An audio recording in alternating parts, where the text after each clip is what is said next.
Alright, welcome back. Let me zoom in here a little bit. So, trying to decide here, and maybe the Futaba dudes can help.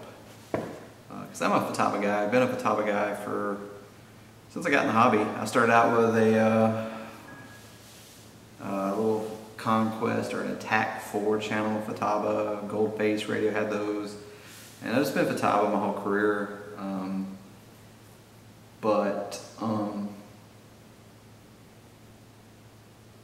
yeah, so I'm a Futaba guy. I've used all the other radios, and I still like the Futaba the best. Yeah, I've got complaints just like anybody else. I wish they would do a few things,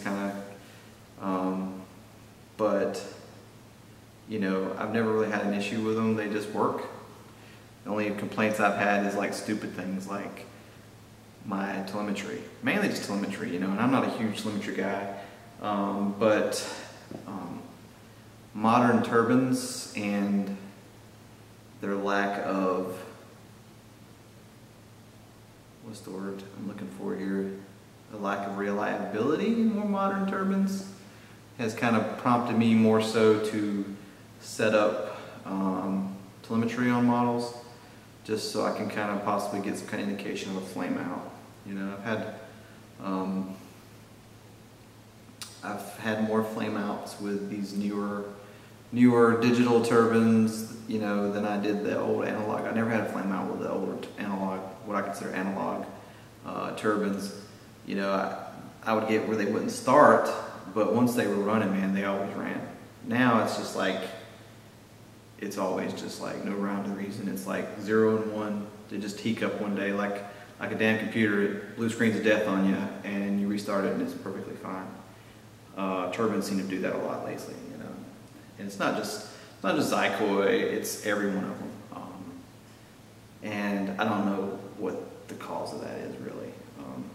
But because of that, I've decided to do telemetry, and why I really like twins. You know, everybody's like, boy, you like big twins, don't you? I'm like, well, yeah, it's a second engine, and typically you don't lose both, just like in real aircraft. Like, I'll never fly a single engine helicopter. Nope. Why would I want to be in a constant state of emergency? You know, in the Apache, we lose a motor as long as we stayed, you know, above a certain airspeed and we weren't too high and heavy. We could maintain flight on one engine. And even if we couldn't, you know, if you were in a position to get down to a lower altitude where you could, then you could maintain flight then. But single engine, you lose that one engine, it's a significant life-changing event, regardless. And that's kind of the same premise I have towards fixed wing. Like, I will not own, if I can afford it, I will not own a single engine airplane. You know, one, I'm going to be taking my family. I'm going to go on long distances over mountains at night, over water. So having that second engine is just, it's, you know, it's a lifesaver, or it could be. So, but anyways.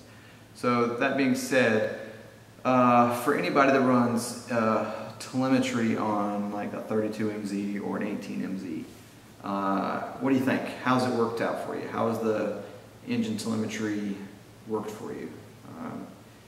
Any issues with signal degradation because of the telemetry?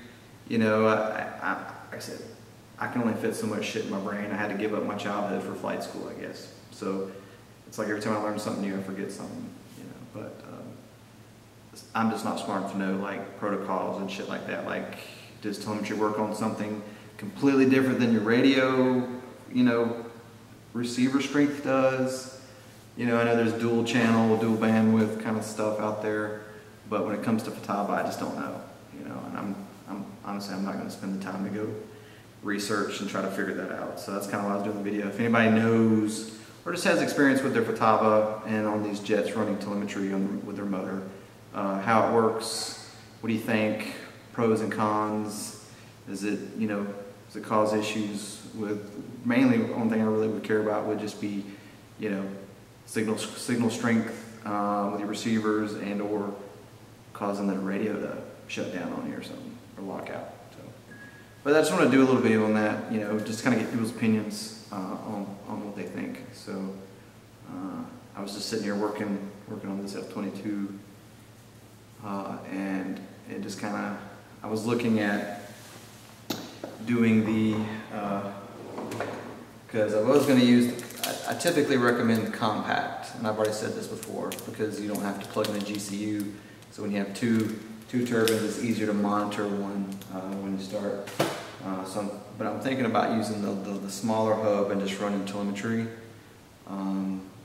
That way I can monitor my starts. That's really all I care about. You know, just state of the motor and start. Once it's running, you know, I don't care.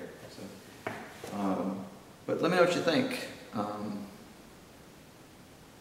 And I don't want it to turn into some well, Jetty, you know, Futaba's crap, Jetty this or Spectrum this. I'm like, I don't care. You know, if Spectrum well, not Spectrum, if Jetty made something that wasn't a tray, in my opinion, a tray style radio, I might give it a thought, but their radios ergonomically suck, in my opinion. So, and they're heavy for that kind of ergonomics, and they're meant to be on a tray, you know, but they're just not ergonomically as nice for me. So, but I'm not trying to turn it into that kind of a rant. I just want to Futaba specific, please. But anyways, I'm gonna shut up now and get back to it. I just wanted to ask you guys what you thought. If you're a Futaba guy and you use telemetry, let me know, because that's the plan from now on. Like every jet, I always put a telemetry adapter in it, and I don't ever seem to really use it, you know, but I want to set up alarms in that way, so if I get a failure, I know about it. Because the one time I had a flame out on a single engine, if I would have known about it when it happened, it would have been a no-brainer. But because I didn't realize it till it was too late, my favorite jet turned into a million pieces and my minions went all over the runway. So, but anyways, you guys take it easy. And like I said, let me know in the comments what you think. Cheers.